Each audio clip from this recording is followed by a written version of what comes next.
I grew up as a vegetarian. My parents are from India, and a lot of people from an Indian background might have a religion or culture that supports being vegetarian. There's a long history of lots of vegetarian food, but there's not a lot of history of veganism.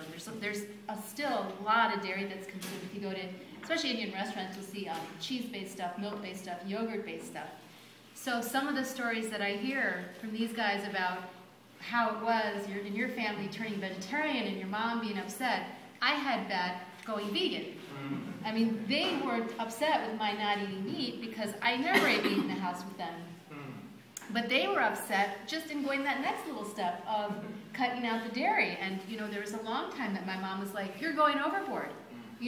I think this is really common in families, right? Like, what we taught you is what we think is right. If you're doing something above and beyond or different, it's like they take offense. And you can understand it. Like, parents give so much to their kids. You see them raising little babies and they're feeding them all the time. I mean, I can see where it comes from.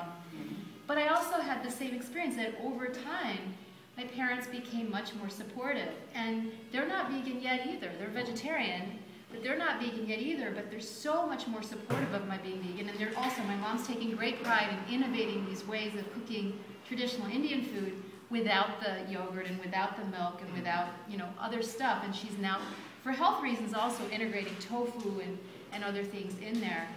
And one of the reasons I became vegan is because I was at a cultural center, actually a temple, where an animal rights group came and they were talking about how dairy is so connected. There's so much violence with the dairy cows being, kept pregnant all the time, like against their will. How their baby calves are taken away and that ultimately they're all slaughtered for meat. And so the same reasons I don't want to hurt animals for my meat, I wouldn't want to hurt them for milk. So these people came to our temple to tell us about it. And it was sort of like, wow, like I had no idea that this was going on. So just like you guys have this desire to give back to the community, I want to take back what I've learned to the Jain community, to the Indian community that I come from, and show them how to take it to the next step of being vegan. So I love the fact that you're doing these demos and, walking the walk and showing people how to do food that they love in a way that is also good for their health and good for the animals. My experience was the same as yours. I've been vegetarian for 16 years, but only vegan for 2. And it was the same thing. The whole reason I didn't eat meat was because of factory farming and not wanting to be cruel to animals. And then finding out how the dairy industry is like tied in with that. I'm like, okay, the whole reason, if I'm going to do this, I'm going to do this like completely. So I made the switch over to vegan. But I had already been drinking soy milk, and like it was a very easy transition at that point. But at a young age, even when I was like 8 years old or something, and I'd be eating hamburgers or something, like I always connected that to an animal.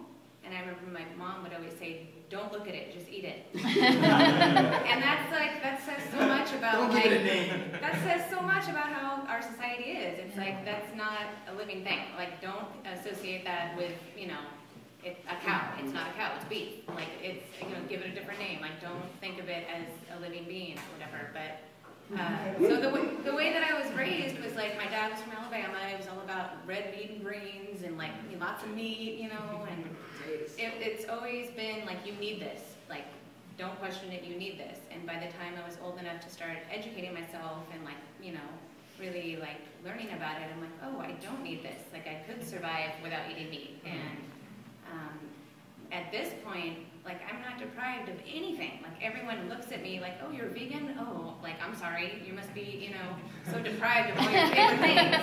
I'm like, no, like now there's vegan soul food, now there's like a vegan, Filipino place, which my coworker is Filipino and he brings in food all the time. And like I grew up, the neighbor across the street from us was Filipino. We'd always go to parties over there and eat. The lumpia was my favorite. And like, yeah, I told him about this today, and just the concept, he couldn't even believe it. He's like, what? Like vegan Filipino food? But it's like, that's how far we've come now, where it's like, I'm not deprived of anything. And most of the time, even my meat-eating friends want to eat my vegan stuff because it tastes so much better. Like, it's just completely pure, It's Yeah. completely pure and good and like good for you. Yeah. Like I'm really big on the vegan desserts, and I'm always like, you know, this is like you can taste the difference. Desserts, chicken. Yeah. That's why But exactly. And all the soy-based meat is like really amazing too, because it does make things, like you said, it's not boring. Like there's so much you could do with it, and yeah, I think it's really amazing how far we've come, and just in this community alone. Because I mean, my best friend lives in San Francisco, and that's like a utopia going out there for being like vegan or veggie. But just to have this starting up, like I live in Alameda, and just having it this close, like I used to always just come over here just for a Golden Lotus.